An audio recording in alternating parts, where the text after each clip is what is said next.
Friends, welcome to our channel. ఈ రోజు notification చాలా మంచి నోటిఫికేషన్.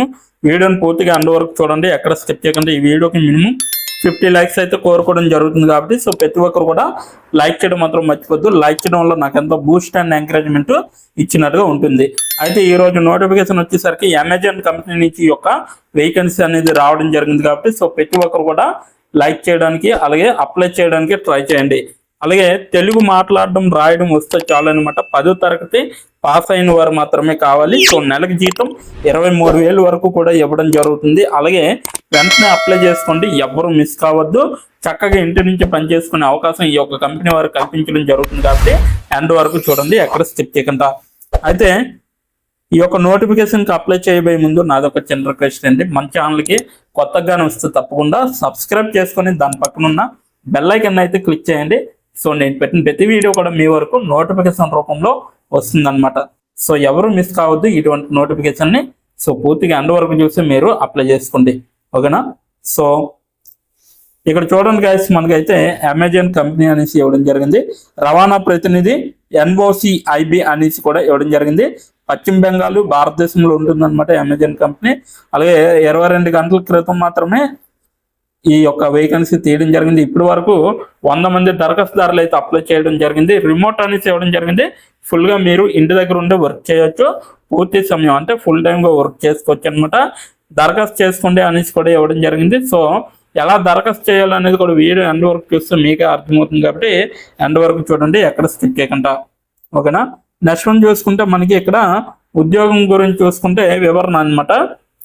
ఫస్ట్ పాయింట్ వచ్చేసరికి అసోసియేట్ అమెజాన్ మరియు మా వాటాదారుల మధ్య ప్రాథమిక ఇంటర్ఫేస్గా పనిచేస్తుంది కాబట్టి మేము మా విక్రేత POCలకు మీరు అమెజాన్ అవుతారనమాట. మీరు అమెజాన్ I2 అసోసియేట్లో ఆందోళన గురించి డెలివరీ భాగస్వామి సమస్యలను పరిష్కరించడంలో పనిచేయాలని మరియు ప్రక్రియ మెరుగుదల సూచనలను అందించాలని భావిస్తున్నారు అనేసి చెప్పడం జరుగుతుంది.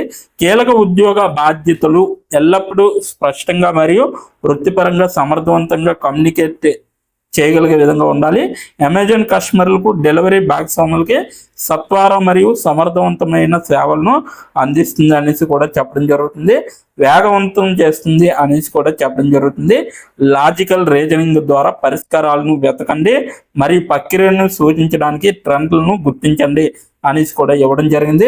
మెరుగుదలలో అనేసి చెప్పడం జరిగింది. ప్రాథమిక అర్హతలు వచ్చేసరికి గుణాత్మక అవసరాలు గుర్తింపు పొందిన విశ్వవిద్యాలయం నుండి ఏదైనా స్పెషలైజేషన్లో గ్రాడ్యుయేషన్ లేదా 10th క్లాస్ పాస్ అయిన వారు ప్రతి ఒక్కరు కూడా అప్లై చేసుకోవచ్చు. భాషలో అద్భుతమైన కమ్యూనికేషన్ నైపుణ్యాలు, రాయడం కానీ చదవడం కానీ ఇవి వస్తే సరిపోతుంది. కస్టమర్ల అందరితో కూడా సరిగ్గా మరియు స్పష్టంగా కమ్యూనికేట్ చేయగలిగే సామర్థ్యం అనేది చాలా అవసరం. మంచి గ్రహణ నైపుణ్యాలు అనేవి చాలా అవసరం. కస్టమర్లు ఎదుర్కొంటున్న సమస్యలు స్పష్టంగా అర్థం చేసుకోవడం అనేది అవసరం మరియు చెప్పగల సామర్థ్యం కూడా చాలా అవసరం. ఏకాగ్రత సామర్థ్యం కూడా చాలా అవసరం. కస్టమర్ సమస్యలను రెగ్యులేషన్లకు పరిజ్ఞానం లేకుండా అనుసరించడం అనేది కూడా చాలా అవసరం. బృంద వాతావరణంలో అలాగే స్వతంత్రంగా విజయవంతంగా పనిచేయగలిగే విధంగా ఉండాలి. పరిచయం అనేది విండోస్ XP అంటే మీరు మైక్రోసాఫ్ట్ ఆఫీస్ అనేది ఖచ్చితంగా రావాలన్నమాట. వాడు ఇంటర్నెట్ ఎక్స్ప్లోర్ అలాగే మైక్రోసాఫ్ట్ అవుట్లుక్ ఇవి వస్తే సరిపోతుంది. అద్భుతమైన టైపింగ్ నైపుణ్యాలు కూడా మీకు చాలా అవసరం అన్నమాట. వీళ్ళైతే చెప్పడం జరుగుతుంది. వెబ్సైట్లను విజయవంతంగా నావిగేట్ చేయగలిగే సామర్థ్యం కూడా చాలా అవసరం అనేది చెప్పడం జరుగుతుంది. ఈమెయిల్ అప్లికేషన్లు సంబంధించిన ప్రావీణ్యత గల జ్ఞానాన్ని ప్రదర్శించి అది కూడా మీకు చాలా అవసరం అనమాట.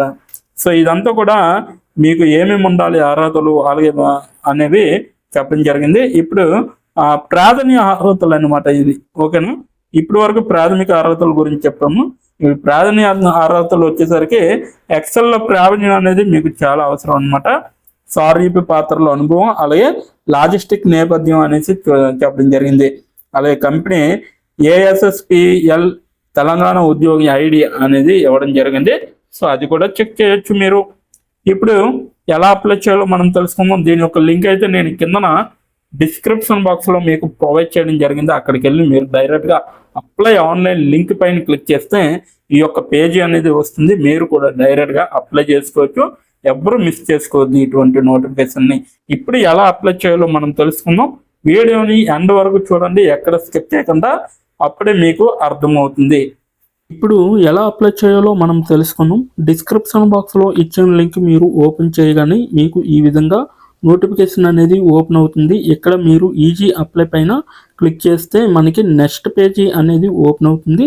ఇక్కడ నెక్స్ట్ పేజీలో అప్లై టు అని ఉంది కదా, అక్కడ దాని పక్కన కంపెనీ నేమ్ అనేది రావడం జరుగుతుంది. ఏ కంపెనీకి అయితే అప్లై చేస్తున్నారో ఆ యొక్క కంపెనీ నేమ్ అనేది రావడం జరుగుతుంది.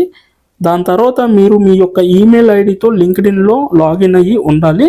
అలా అయి ఉంటే మీకు ఈమెయిల్ ఐడి కూడా కనబడుతుంది. ఫోన్ కంట్రీ కోడ్ అనేది కూడా కనబడుతుంది. అక్కడ మీ యొక్క ఫోన్ కంట్రీ కోడ్ని మీరు ఎంటర్ చేయాలి. మనది ఇండియా కాబట్టి +91 అని ఉంటుంది. మొబైల్ ఫోన్ నెంబర్ ఉంది కదా, అక్కడ కూడా మీ యొక్క పర్మనెంట్ మొబైల్ నెంబర్ అనేది ఇవ్వాలి. తర్వాత మీరు నెక్స్ట్ అనే ఆప్షన్ పైన క్లిక్ చేయాలి. నెక్స్ట్ పేజీకి తీసుకువెళ్తుంది. ఇక్కడ మీరు మీ యొక్క రెజ్యూమ్ అనేది అప్లోడ్ చేయాలి. డాక్యుమెంట్లో కానీ పీడిఎఫ్లో కానీ రెజ్యూమ్ని అప్లోడ్ చేయాలి. మినిమం రెజ్యూమ్ అనేది 2 MBలో ఉండాలి. అప్లోడ్ చేశాక నెక్స్ట్ అనే ఆప్షన్ పైన క్లిక్ చేయాలి.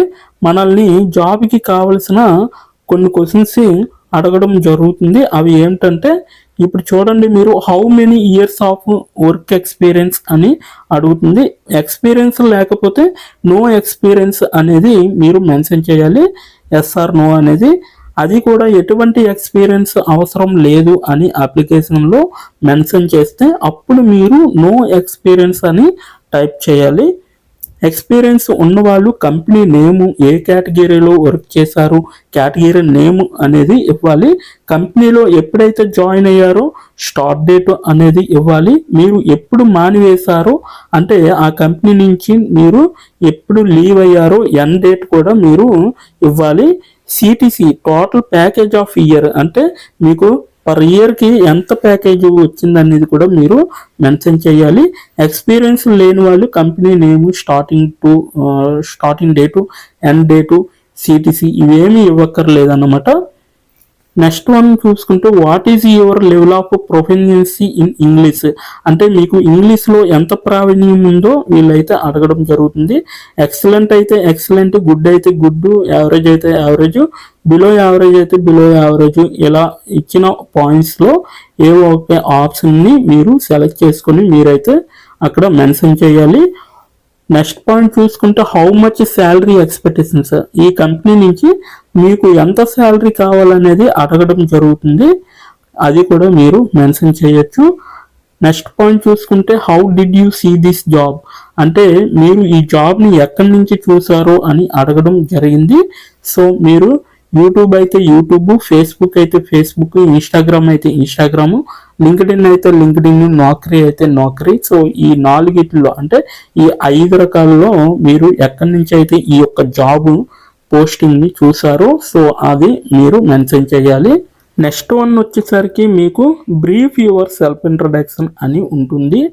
అక్కడ మీరు ఒక 5 or 10 లైన్స్ మీకోసం మీరు రాస్తే సరిపోతుందన్నమాట. ఫైనల్గా మీరు సబ్మిట్ యువర్ అప్లికేషన్ ఆప్షన్ పైన క్లిక్ చేస్తే మీ అప్లికేషన్ అనేది కంపెనీ వాళ్ళకి చేరుతుంది.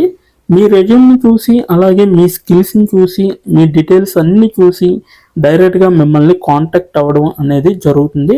లేదా మీరిచ్చిన ఈమెయిల్కి ఇంటర్వ్యూ మెయిల్ పంపడం జరుగుతుందన్నమాట. అలాగే మీరు ఎప్పటికప్పుడు మీ యొక్క ఈమెయిల్ని చెక్ చేసుకోవాలి. సో ఇదన్నమాట మొత్తం అప్లై చేయవలసిన ప్రాసెస్. నోటిఫికేషన్ పూర్తి డీటెయిల్స్ చూశారు కదా, ఇంకెందుకు ఆలస్యం, వెంటనే అప్లై చేసుకోండి. ప్రతి ఒక్కరు కూడా ఈ నోటిఫికేషన్కి అప్లై చేసుకుంటారని కోరుకుంటున్నాను. ఇప్పటి వరకు ఈ వీడియోని చూసిన ప్రతి ఒక్కరికి చాలా థ్యాంక్స్ ఫర్ వాచింగ్.